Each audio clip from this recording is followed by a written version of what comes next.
good. Well, everyone, thank you again for joining. I really appreciate it. Midday during a business day. And I promise you, the content we've curated has been very thoughtfully researched. So my goal here is for you to leave with a notebook full of fantastic ideas and concepts to take back for your own business. What Chuck was alluding to earlier, we did chat with the Alignable team, and we did want to gain insight to what Alignable members really cared to hear about. And most of the responses were around customer engagement. And in order for a small business to succeed, you must be able to connect with your customers. But we do hear feedback that some business owners find customer connection to be the most difficult aspect of running their business. And while it's easy to connect with some customers, some personality types just don't quite match with yours. But running a business isn't like casually dating where you can ghost someone who you just don't click with. You have to put in that effort. And a huge part of what we do at Ruby is learn to anticipate the needs of SMB customers. And what we cover today will be a summation of that knowledge. The goal today is to share what we know about customer engagement through customer experience and help you create alignment with your 2023 goals.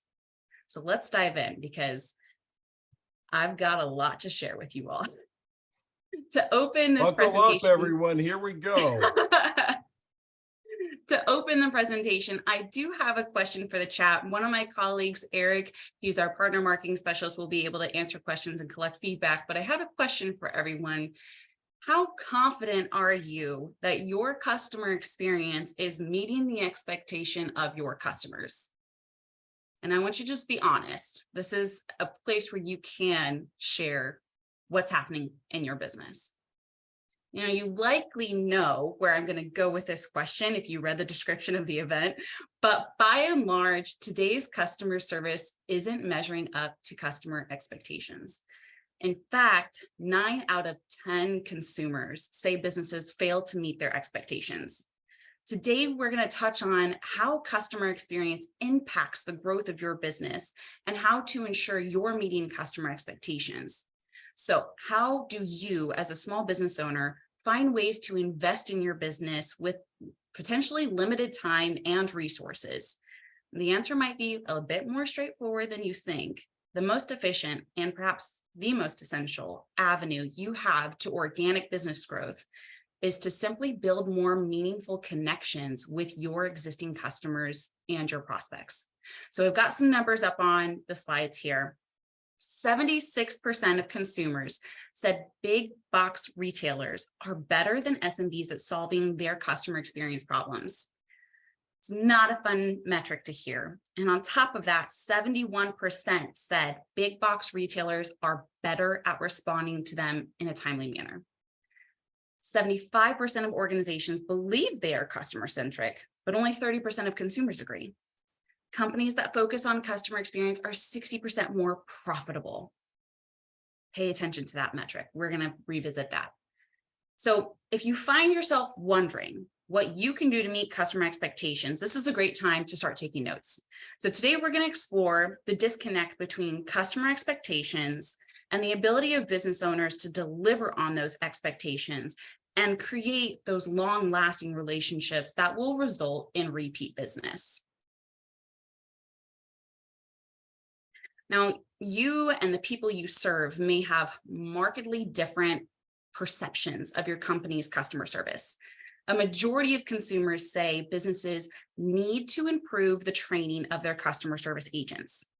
They also expect brands to treat them with compassion and empathy, but they say this only happens about 1/3 of the time. All business is personal, especially when you run the business. And it's hard to hear feedback when customers aren't satisfied. And it's even more difficult when you wear so many hats and you're unable to manage every customer issue yourself. So while service delivery or product sales may be the core of your business, it's easier for customer communications to get shortlisted. This is why it is so important to build a customer service process. And if you can manage, hire or at least outsource a customer service rep who can make strong first impressions, offer friendly service, and most importantly, solve customer problems efficiently and effectively. Did you know that poor customer service is costing businesses $1.6 trillion every year? This data leads to important insight that shouldn't be ignored. Companies have lost sight of the importance of human interaction and often make it too difficult for consumers to get the right level of help and service that they need. Now, technology is a huge convenience, but in the name of convenience, customer service can suffer. And companies that exclusively use automated platforms to communicate with customers may be contributing to a modern epidemic of disconnection. And the good news is that the convenience of technology can be leveraged effectively in today's business world without compromising a customer's ability to connect with your company. The key is using those tools to empower the human element rather than replace it. So what happens when your customer experience fails? You may be wondering just how impactful customer experience is to your business in the first place. As it turns out, customer experience is one of the most important factors to consumers as they consider making the decision of whether they would like to work with your business. When your customer experience fails, it's imperative to understand why, especially given the younger customers tend to have much stronger opinions about what good customer experience should look like. The quality of your service is what will set you apart from your competition, or it could be the reason you lose out to your competition. You want to be wary of that common pitfall that is viewing customer service as a cost center rather than what it should be, a revenue generating engine for growth. Happy customers become repeat customers, as we'll learn later on in this presentation. And it's worthwhile to note the value in checking in with the team that manages customer service. Even if that team is just you anymore, the workload that you carry will span far beyond managing customer complaints. Those agents will assist the customer through their journey from discovery to purchase. And within the SMB sector, these are important metrics to note. Only 19% of service agents are satisfied with the frequency of their training and 21% with the quality of their training. And only 20% are satisfied with how their team is perceived by the broader company. Now, as we consider the tremendous value to be found in quality customer experiences, it's safe to say that their needs need to be taken into a keen focus. And you want to ensure that your agents or you yourself are confident in your ability and you are empowered in this position. Feedback from your service agents will be very valuable. Do they require more skills-based training? Are their key performance indexes or their metrics actually beneficial when you are evaluating their work? And are they satisfied with how they're treated by the business? Unhappy agents result in higher churn rates and dissatisfied customers. The health of your customer experience and ultimately the company's fortunes are directly tied to the success of that support team. Now, we know that customer experience is a huge differentiator and that the base to the best customer journey is rooted in the success of your service agents. But what exactly is customer experience? And how do you make sure you are prepared? Consumers have nearly endless options available for their needs. Consider your customer experience touch points and how customers interact in those stages. The main goal of customer experience is to improve how customers interact with your brand. And there are three main components of customer experience. Number one is discovery. This component is all about how companies contact customers and how they make that contact relevant and meaningful. Having good discovery is all about knowing where and when to market. Consider your advertisements, online presence, your email campaigns, things of that nature. Number two is engagement. This component is about how customers interact with the company and company products. Having good engagement is all about finding ways for customers to interact with products in new ways that yield new benefits. Now, we actually polled the Alignable community to hear from you all directly, and some of the most common engagement methods mentioned were email, social media, and phone. Consider additional ways that could pleasantly surprise your customers. How can they reach out to you on social media, and what social media channels? How about website chat or website forms, texting? Do you offer contactless payment? And number three is delivery. Now, this component combines speed with consistency. Customers want you to deliver products and services on time and in good condition. When you evaluate these stages in your own business, you are starting the process of learning to anticipate the needs of your customer. Now, this will be a consistent theme in today's discussion, as it is an automatic step towards success. So, for example, anyone who has played phone tag with a business, leaving voicemails and waiting days to connect with someone real, knows the gap between customer service expectations and outcomes. Or how about those scenarios when you're asked to repeat questions as you're working with the customer support to solve a problem? It makes you feel like, are they even listening to you? Within this gap lies an opportunity for businesses to stand out. Customer-centric companies know that solving for customer needs and exceeding expectations along the way is how you drive healthy business growth, and you foster great relationships with people, with the people that your company serves. And I encourage you to take stock in common needs that customers prioritize. For example, product needs like functionality, price, convenience, experience, reliability, efficiency, and your service needs like empathy, transparency, options, information, accessibility. And if you need help diving into these needs, there are an abundance of free resources online. I do have helpful links handy for anyone who would like to explore more on this particular topic. And even those most prepared to serve their customers are not immune to a negative customer experience. It is impossible to please everyone. There are many considerations to a negative customer experience. Whether the negative experience leads to a lost customer or a negative review can depend on how you respond to the situation, how quickly the response came, the customer's own mentality, things like that. We posed a question to the Alignable community to hear your thoughts on this topic. Specifically, if you believed that one bad experience is all it takes to lose a customer. And we received some tremendously insightful comments like, one bad customer without follow-up, or one bad experience without follow-up will lose any customer all day, from Kelly Carmichael. A bad experience is an opportunity to learn. The customer may not be lost if they see that changes were made to prevent that type of experience from happening again. There's also how the company responds at the moment. Your reaction to the experience says a lot to the customer about if they want to continue supporting your business or not, from Hannah Pierce. Several of my best clients had bad experiences with me as we went through the process of learning how to work together.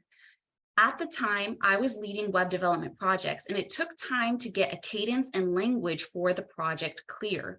Once we had that, things moved quickly. They also told others how I made it easy on their end, even with a rocky start. One of those clients was my absolute best, from Bob Graham. Now, Bob, I'm going to revisit this particular comment. Everyone keep this fresh in your memory. The overwhelming majority of you felt that not all would be lost with one bad customer experience. And you would be correct. Ultimately, you felt that the risk of churn decreased when you listened to understand, adapted, communicated clearly with the customer throughout the resolution process, and took steps to ensure that this sort of problem would not recur. There was another comment that said, Someone mad at your business can do serious damage, which is very true. 94% of consumers say a bad review has convinced them to avoid a business. So what can be done to avoid churn and ensure a positive resolution to customer complaints? You may have guessed this, but excellent customer service is the primary determiner for customer retention. Customers have nearly limitless options, and they can control when, how, and where they engage with brands thanks to ever-evolving technology. This is when your customer experience becomes the key differentiator. Brands must take ownership of the customer experience and create digital experiences that customers expect. These could be things like, oh, I just lost my spot, beg your pardon. These could be things like customer-centric ads, the opportunity to buy directly off your website, or click to call and reaching a live person. Your customers will tell you what they want, so long as you pay attention to their feedback. And in fact, it is so vital to listen to customer feedback because that helps you to understand what they expect and how you need to adapt. Now, as a business owner, you can't afford to let unresolved customer problems build up because if they do, they can quickly tank your reputation. Alas, you are running a business and don't have time to manage every customer issue yourself. And that's why you need a customer service rep who can make a strong first impression, offer friendly service, and most importantly, solve those problems. To provide effective customer service, companies should start by creating a methodical process that you can use every time.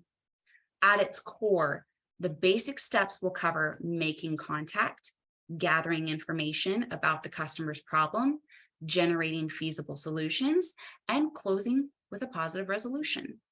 You and your customer service agent must know how to effectively walk the customer through this solution-oriented process and understand when to elevate complex problems.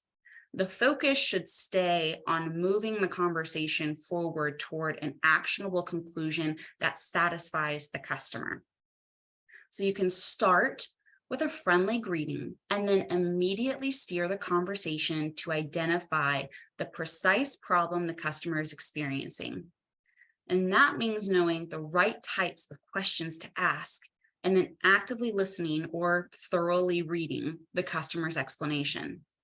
And the customer's time is valuable. If they are calling or writing, it's because they'd like fast, accurate answers to their questions or problems.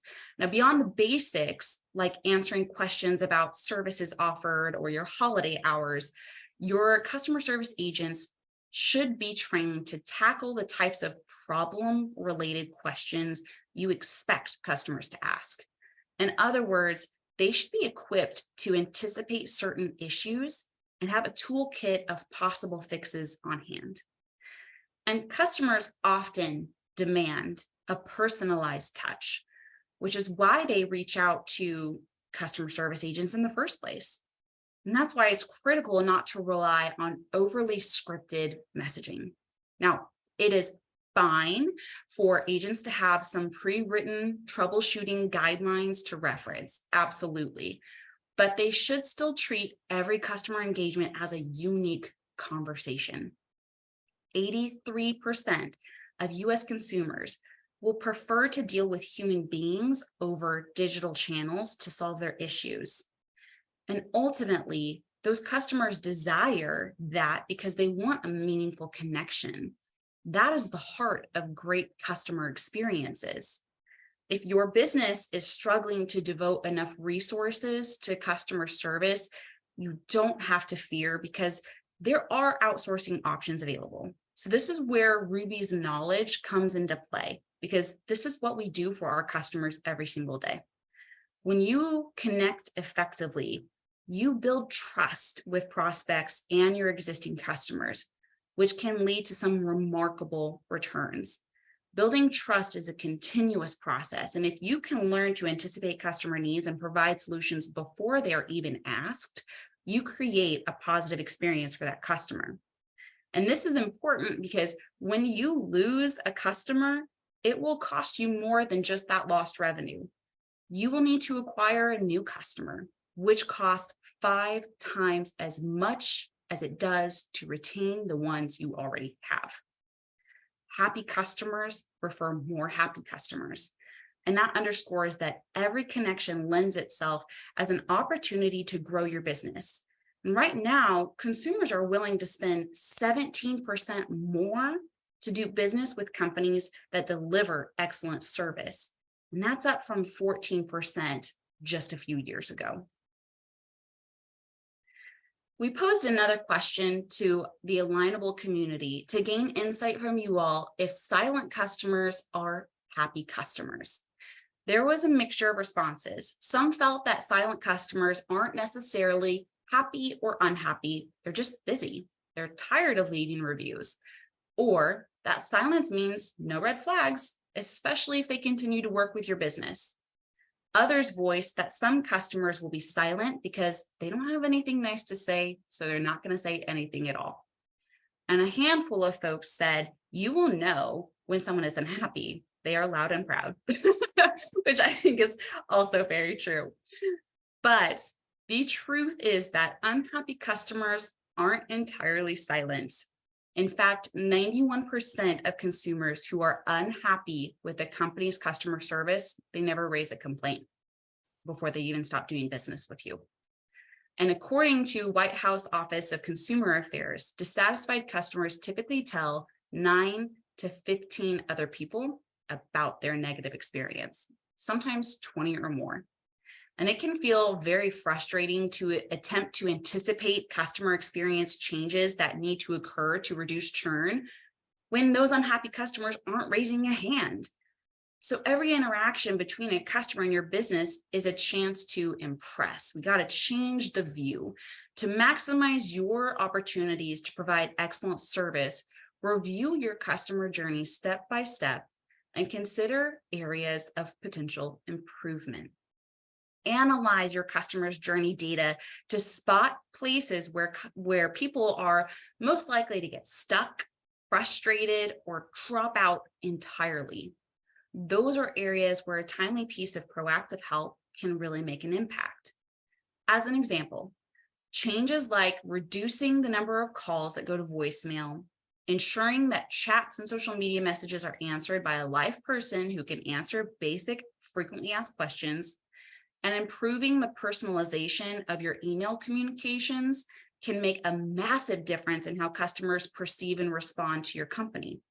And we're speaking from experience. We surveyed our own customers to talk about the benefits of personalizing their service. They reported increased productivity, better profit margins, higher customer retention rates, 20% increase in customer satisfaction, and 20% increase in new business.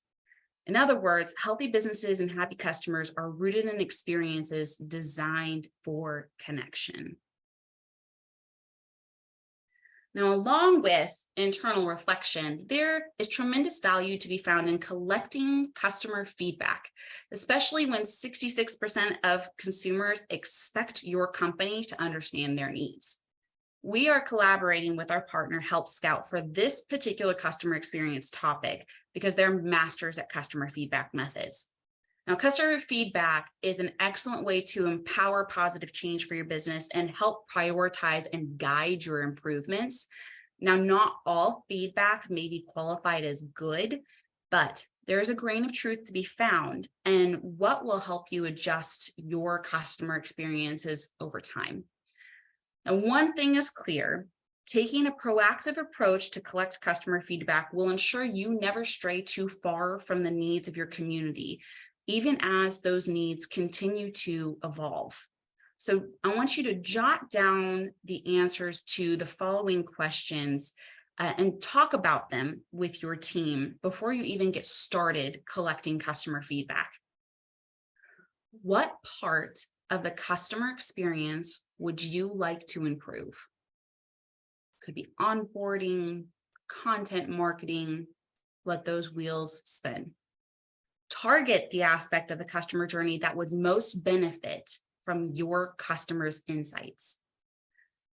Next question, what's your plan for the data you collect? There is no reason to gather customer feedback unless it leads to actionable change. Let's say your customer survey reveals that your product's UI is confusing. You need to be sure that you're willing to invest in fixing that problem even before you start collecting feedback. Next question, which customer feedback channel works best for your goals? So let's explore the 7 feedback channels that we've got listed on this slide. When you are considering customer feedback surveys, you likely have a bucket of questions you would like to ask, and it can be tricky to curate. But when you develop properly, those surveys can be a huge boost for your customer feedback goals. If you want customers to follow through on completing the survey, follow a few simple best practices. Only ask questions that help you meet your goals. Write thoughtful, open-ended questions. Create consistent rating scales. Avoid leading or loaded questions. And automation is a great tool for collecting feedback. When you use a tool like email and customer contact forms, be sure to set clear expectations and organize your feedback in a way that fits your business. So, for example, if you get feature requests, file it under product ideas. Whatever's being worked on, file it under up next. Whatever you plan on doing, put it under roadmap. And lastly, be sure to send personalized responses. If you attended our last live event, you know the value to be found in personalization in your customer experience. If you missed that live event, it is posted on our evergreen content on our Ruby's community page. If you're considering usability tests, this will require a bit more upfront planning. If you are preparing to launch a new feature or refine or update digital designs and processes, usability tests are a great way to gain actionable insights to make the customer experience smoother. You can even test web-based aspects of your business via a website called User Testing. It's a platform that allows users to test websites and see how easy they are to navigate with special prompts. I have actually done this several times just in my spare time. I like to go on there and provide feedback on how websites function. I find it fascinating. Has anyone ever conducted a customer interview? It might sound a little backwards, but the opportunity to sit down or virtually meet and talk to your customers face to face, it's a wonderful tool. You want to be prepared to start with open-ended dialogue, so the feedback is less likely to be biased by leading questions, but you can get more specific as you go, and be sure to listen to understand, similar to any interview experience. And customers can transform every aspect of your company for the better if you listen to their feedback.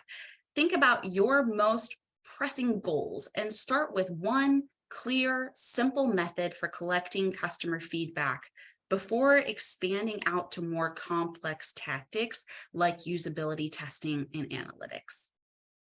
Now, social media can give you access to rather untapped reservoir of candid customer feedback.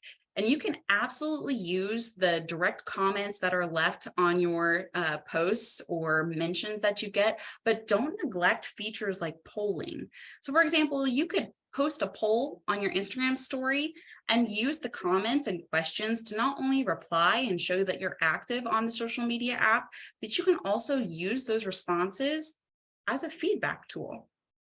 And when I chat with SMB owners, speaking of digital aspects, the website can often be a source of mystery rather than a source of knowledge. You can collect on-site activity and analytics to gain an understanding of what is and what is not useful on your site. Things like average time on a page or a bounce rate are great indicators of how your messaging is working for site visitors. Lastly, that instant feedback from your website through an on-site widget. You can collect instant customer feedback without asking the customer any questions. Use your most popular articles as a guide for what should be clearly featured on your site. And if the customer cannot find the answers they need, be sure that the options to call, email, or live chat are easily accessible. And that information, if they couldn't find what they needed, that information that when they call you or they chat with you, can be collected for future updates as customer needs change and evolve. Now that you've put it all into working to better understand your customer wants and needs, how can you leverage that feedback? Start with identifying your brand advocates. Identify your happiest customers and establish a strategy to win more business. The Pareto principle states that the top 20% of your customers represent 80% of your sales. Use your customer feedback to determine which of your customers are most loyal and focus your attention on them.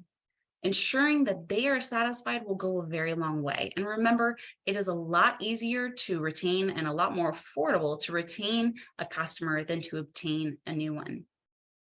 Next, identify improvement areas for your product or service. Leverage your customer response data to understand what aspects of your product or service can be improved and listen to their suggestions. Your most loyal customers understand your service or product better than most, and they have suggestions on how you can improve your offering. So for example, Lego allows fans to submit their own designs to their website.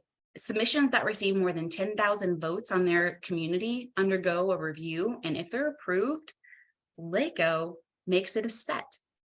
Or one of my favorite places to shop, I am just a basic woman in America, Trader Joe's. They earned $1,750 in sales per square foot, in part because they customize each store's inventory based on customer feedback. So at Trader Joe's, store managers and team members will ask customers which products they prefer and use that feedback to influence which grocery items are added to improve each unique store. The fact is, it is easy to connect with some customers, but some personality types just don't match yours. But there is good news. With a bit of effort, you can turn difficult conversations into good ones.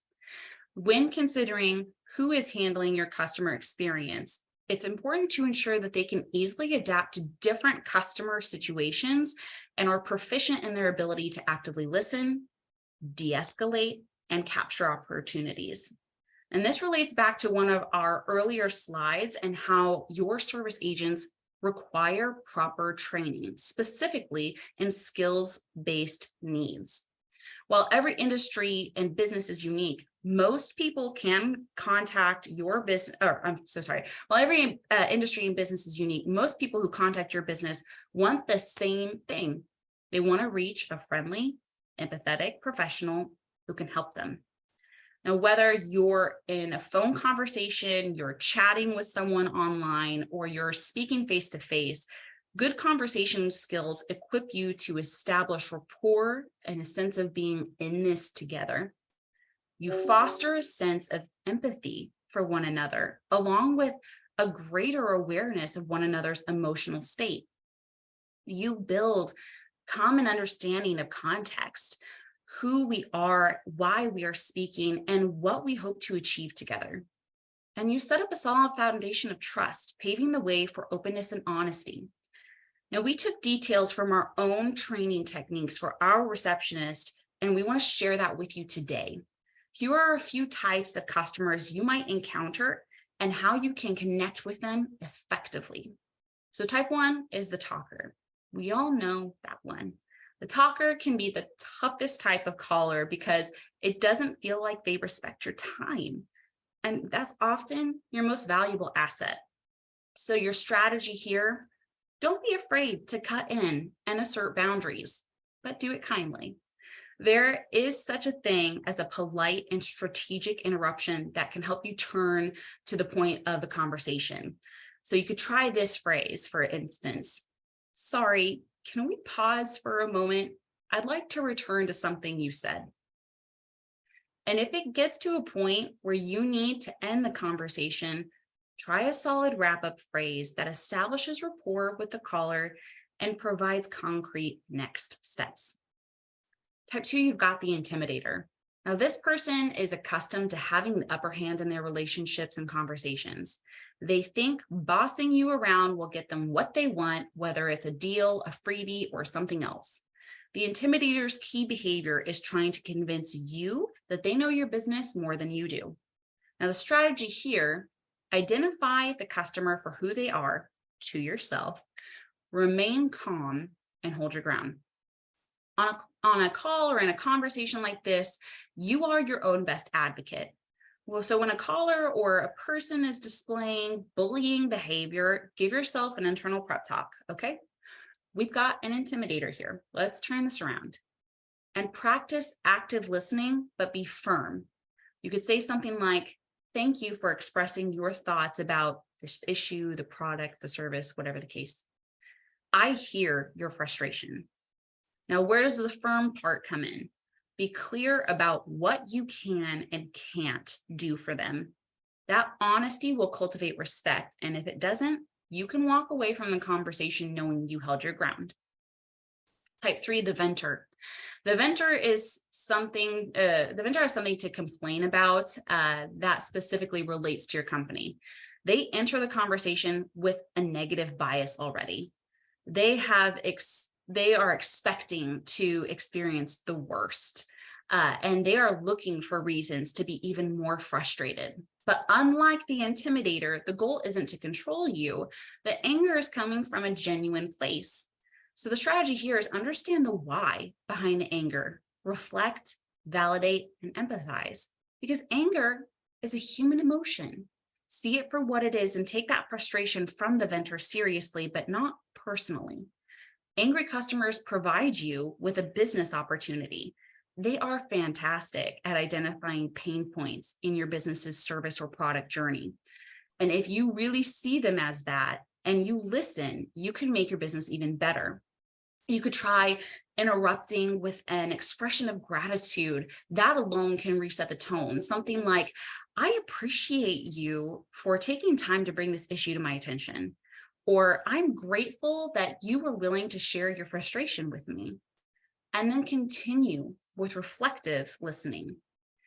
What I'm hearing is, if I'm understanding correctly, you're saying customers who call to vent can often become the biggest champions of your business if you're able to turn the conversation around, just like Bob Graham said with his experience. I hope you all kept that in your memory bank. If not, I can repeat it later. Type 4, the confused caller. If your company has recently added new products, services, or platforms, you might see an uptick in confused customers. It could be new, returning. These folks might be perfectly pleasant, or they could be a little frustrated. So the strategy here, be clear and drive a solution agenda. The last thing a confused customer needs is a confused person on the other end of the phone or on the other side of the counter. First, identify and verify where there's confusion. So for example, it sounds like our new scheduling platform is causing some confusion for you. Then explain your process and check in frequently. As you walk your customer through your product or service, explain what you're doing so your customer isn't left wondering, what's happening? And like the venture, confused customers can provide insight into your business's blind spots. And last but not least, we have the pleasant customer. This caller wants to leave a review, give feedback, maybe ask questions. Some people are just pleasant to speak with, no matter the reason for the conversation. This type of customer can be tricky because there might still be something going on in the background. So the strategy here is you want to give them the proper attention. It is easy to treat these conversations with less attention, but when you do a little investigative work, you might uncover a way to wow this customer even more. The bottom line is that we hope all customers are lovely ones, but continue to practice these active listening skills, and that will maximize your output of these conversations. I'm so glad I was able to help you today. Do you have a few minutes for me to walk you through how you can leave a review for us? look for these opportunities to educate the customer about what's happening with your business, because they're going to be inclined to help you grow through referrals. The more they know, the more the word can spread. Now, the reality is not all of your customers are going to be happy the second you pick up the phone or the second they walk through the door, but connecting with them, that is where you can make the best steps to move from a not so happy experience to an opportunity to wow them. Now, the big question you might have is, what do customers want? Well, customers expect answers and they want them now. Buyers want to feel like there's a human that they can reach out to with their questions. Consumers are calling businesses more than ever. We're talking about 170 billion calls from mobile click to call alone. When customers encounter hiccups with engaging with a brand, it's crucial that they have an easy, accessible outlet for questions, preferably one that has that human interaction, because most folks will bypass an IVR system. In fact, according to HubSpot, 90% of consumers say immediate responses are important or very important when they have customer service related questions. And when customers need answers, the best offense is a good defense. To help you in that avenue, I have 5 trust building questions you can answer for customers before they even ask. Number 1, why should I buy from your company? They may worry about the legitimacy of your company, the authenticity of your claims, your team's level of industry expertise. Whatever the scenario, ambiguity breeds doubt, and doubt will not sell. Be certain that your brand's unique value proposition is consistent across all of your platforms, as well as your customer reviews and testimonials. Another question they might have: what makes your product or service different? Well, very similar to the first question, this customer concern deals more on how your solution might help them win. People are often attracted to smaller companies because they believe they'll have better experiences, not just with customer service, but with actual service or product. And the savviest of SMB companies know this, and they make a point to describe what makes their solution superior. And you want to know also what makes you different from your competition. Now, you do not necessarily need to call them out by name, but if you want to get ahead of the customer questions, you should acknowledge how your product or service differs from its most relevant competitors. And number 3, can I trust you? Establish credibility, and that takes more than having a cool product or unique value proposition. It also rests on appearances and perceptions. As a small business, every customer review is valuable. The bad ones are instructive. The good ones signal that your solution is at least worthy of consideration. So make sure your reviews live in places where customers will find them. And it's not uncommon for small businesses to have a simple website, but lack of engineering resources doesn't justify making things difficult for prospective customers. So I do have a few suggestions on how you can make sure your website functions well. Have contact forms, have a search bar, have a physical address if that's applicable. Make sure you have a menu and submenus for organization. Have an About Us page. People love to learn more about your business. Have an FAQ page and copyright information. The best customer service is proactive, not reactive. And the best part of this is that all of your hard work will pay off, literally. Research by PricewaterhouseCoopers suggests that 83% of customers will pay more for great customer service. And considering how great customer service can foster long-term customer loyalty, the big picture is really hard to ignore. When you can strike the right chord between your customer experience and repeat customers, it will pay off for you truly. Increasing customer retention by 5% increases profitability by 25 to 95%. And someone referring a friend or family member or neighbor to your business results in additional sales 80% of the time. And consider this, 65% of a company's business comes from existing customers. In other words, repeat customers spend more and they do the customer acquisition for you. A happy customer talking to her neighbors or their neighbors about and their friends about your business, it's more powerful than your email marketing, than your social media, than the sticker on the outside of your work vehicle.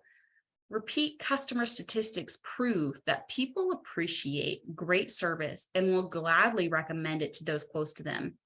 This makes quality experience the main driver in brand growth for any business, big or small.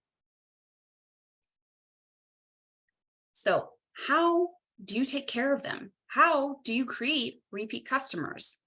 Start with a simple act. Ask questions that build genuine connection. Instead of, how are you? Try something like, what's happening in your week? The subtle difference between these questions is what will get you a difference in answers like good or fine, and give you an opportunity to figure out what's really happening with your customer and how you can help them. From there, build a forecast into every customer interaction.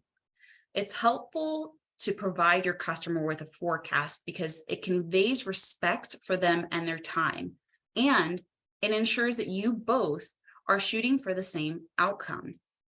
And this could be as simple as saying, let's make sure that we tackle XYZ today before we get off the phone, or today before this appointment ends. Does that work for you?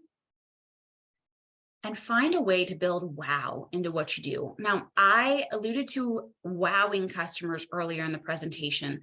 A little wow goes a long way without cutting into your bandwidth. And in fact, it really shouldn't cut into your budget or your time much at all. So I've got a great example of ways to wow a customer. Has anyone ever done business with Chewy? That's the brand that you can have items shipped for your pets to your house. One simple way they wow their customers is by sending a handwritten birthday card for your pet every year. They don't miss. And I also received a bouquet whenever I lost my pet from the Chewy team with a handwritten note. I have never forgotten that moment, and it definitely built a strong connection for me with their brand. And you can also implement follow-up into your business processes.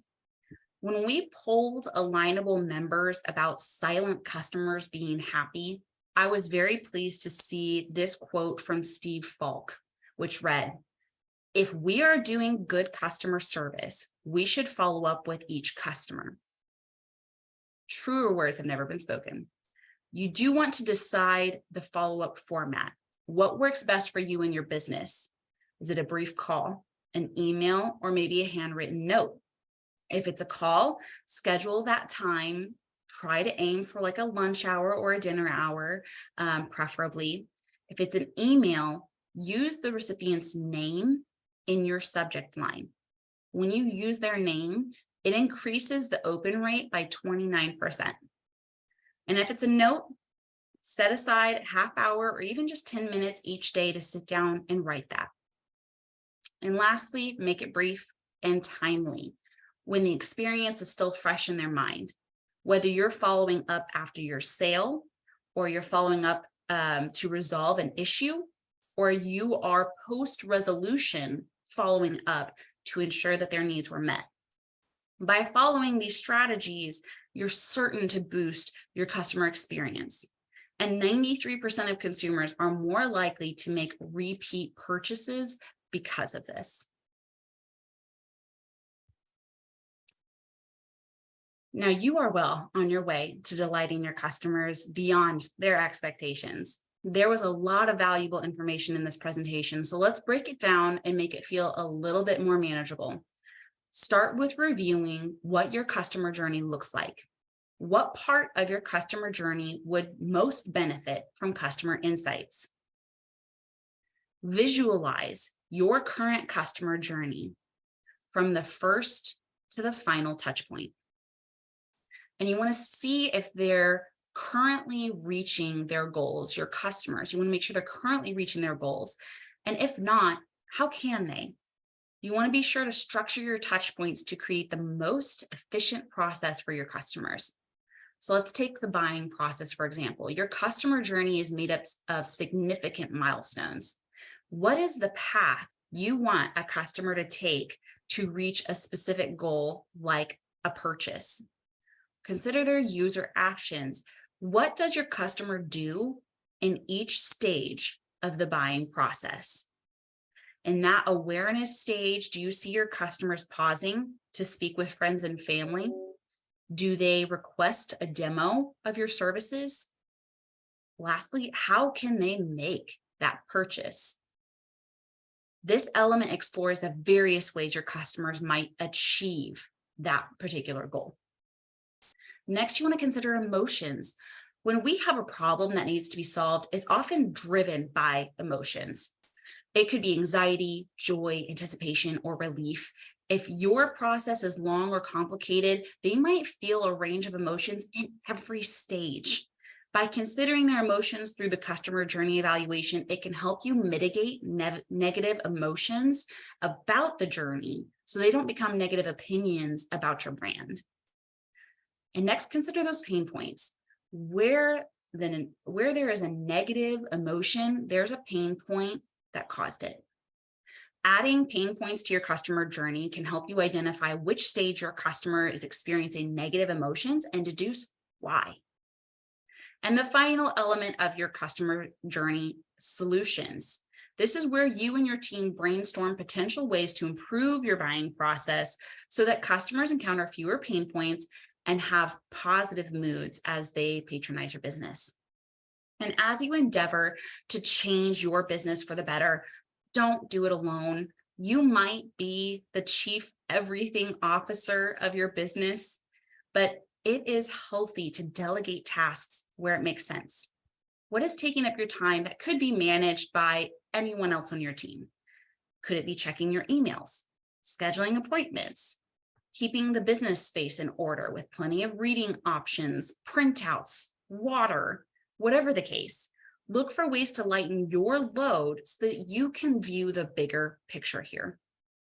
And perhaps you're not quite at the stage where you can hire another employee to help. Well, it's never been easier or more affordable to partner with a team of seasoned customer service experts who are trained to offer actionable solutions. No matter what industry you're in, there are teams of virtual receptionists, for example, who can provide every aspect of customer service mentioned within the outsourced column on this slide. And there's potentially even more that they could do for you.